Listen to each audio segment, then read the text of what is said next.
Good afternoon. This is a small magnet covered with, or started um, covered in PTFE. This is the one I used in the squeeze leak test video.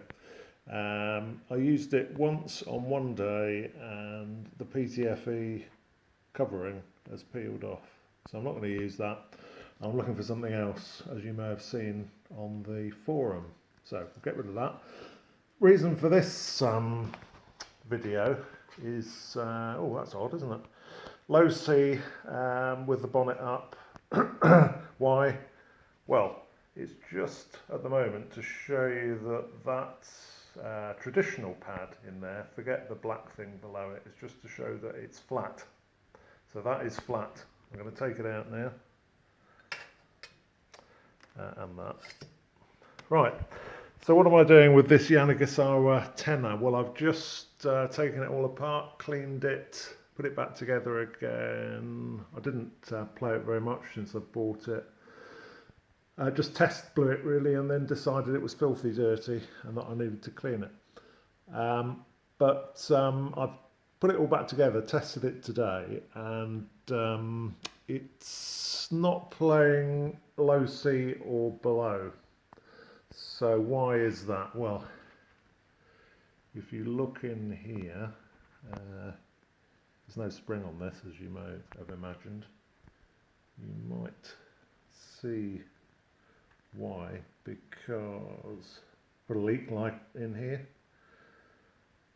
In the bow, you can see there's a leak all the way around that, apart from at this point.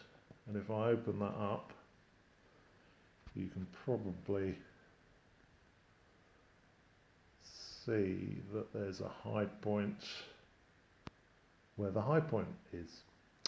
So just to emphasize that, I've got a flat stainless steel disc here. Put that in and you can see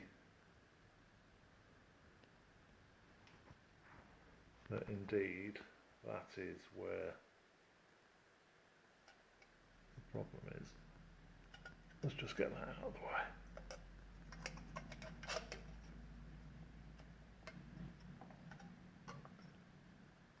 So it kind of rocks. High point, high point is just on this side. The far side looks relatively flat. So I will file that high point down, level the tone hole. But what I thought I'd do, bearing in mind that the pad is flat and that the problem is the tone hole, is just, I'll put this screwdriver on top to mimic a light finger pressure. You can still see that it's leaking all the way around there. So that's a traditional pad. I've got here one of my pads with a cutout in the middle so that it's a flat stainless disc with my special neoprene on it.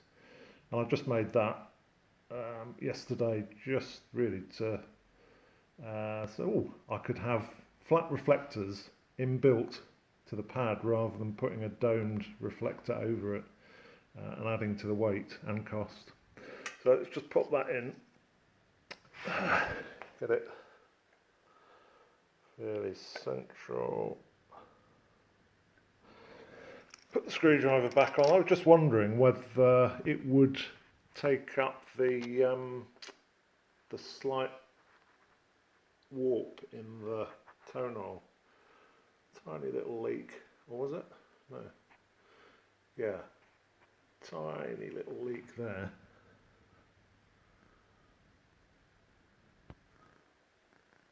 But around here it looks okay. Don't get confused with the leak between the disc and the traditional, the leather pad.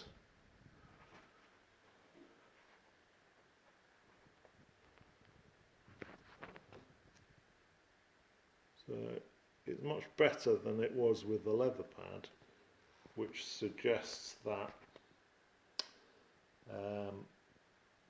If there's a slight unevenness to your tone hole, then the neoprene pad